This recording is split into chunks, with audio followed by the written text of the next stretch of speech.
Kuya Don TV.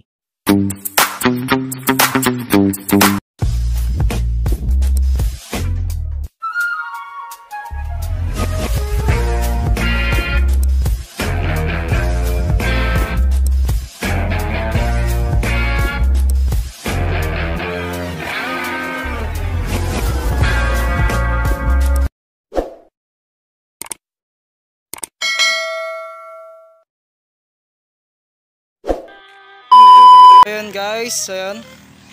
Kumukuha tayo ng damo. Ayan yung nakuha natin. At dito, kumukuha tayo dito. Dumayo tayo ng pinagkukuhanan.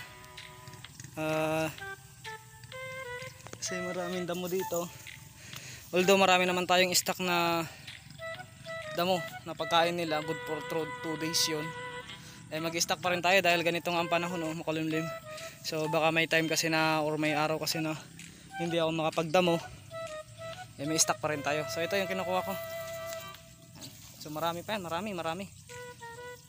Yan lang mga ka-farming, mga hindi ko mabibidyohan kasi walang nagbibidyo mga ka-farming. So mamaya na lang.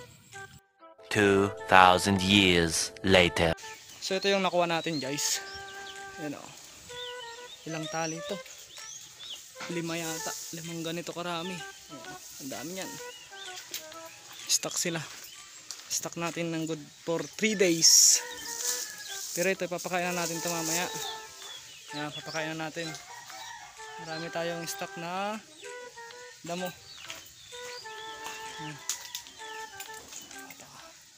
Papakain natin mamaya yan. Stock lang tayo. At makulimlim naman ang panahon kaya hindi siya basta-basta matutuyo. Yan. Ang dami. Dami nating stock. Ayan. At nagpakain na rin pala tayo ng kambing kanina, pero hindi yung kinuha natin na damo, kundi yung dahon ng saging. Ayan. Nagpakain na tayo kanina. Yung last upload ko, yon, panoorin nyo po yon. At doon po ay makikita nyo nagpakain na po tayo. Mga ka-farming, ito lang po ang aking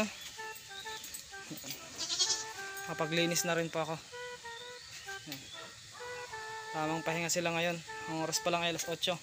So umaga ko silang pinakain kanina ng dahon ng saging. Madaling pa kaya inilawan na natin. Ayan po sila. Ayan po. Naglinis tayo. Nag-disinfect tayo ng kulungan nila. At ngayon ay mamaya-maya ay magpapakain tayo. Patali lang natin tong isa na to. Tali natin. Kasi baka suwagin itong buntis na to. Although para sa mga buntis, maganda na yun, sigurado tayo.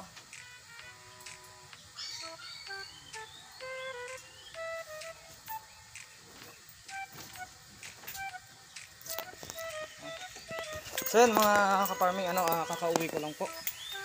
Kakauwi ko lang galing sa pagkuha ng damo. Kaninang umaga mga bandang alas 6 ako po ay naglinis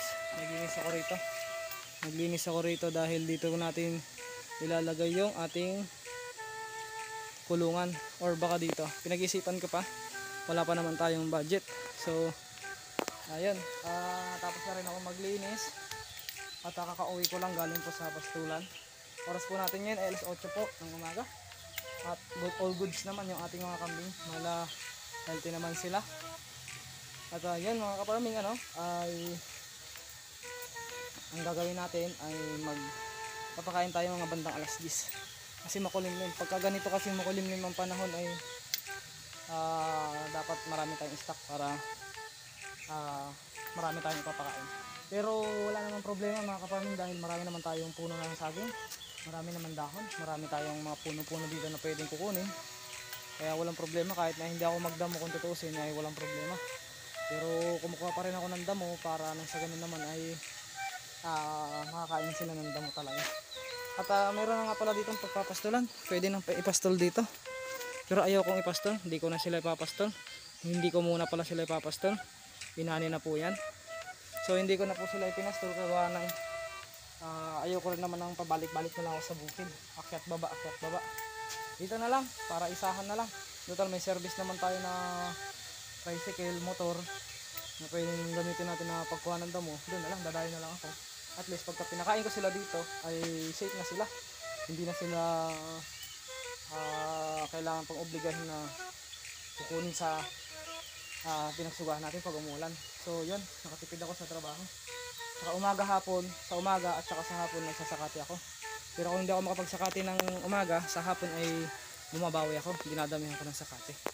Araw-araw po yan, kahit na nakita nyo naman marami tayong stock na damo, ay talagang tuloy-tuloy lang ang pagsasakati ko. Kasi sabi ko nga, di tulad ng lagi kong sinasabi sa inyo na hindi naman araw-araw masipag ang katawan natin, may time din na tatama rin tayo. So yun, hanggang dito na lang mga kaparming.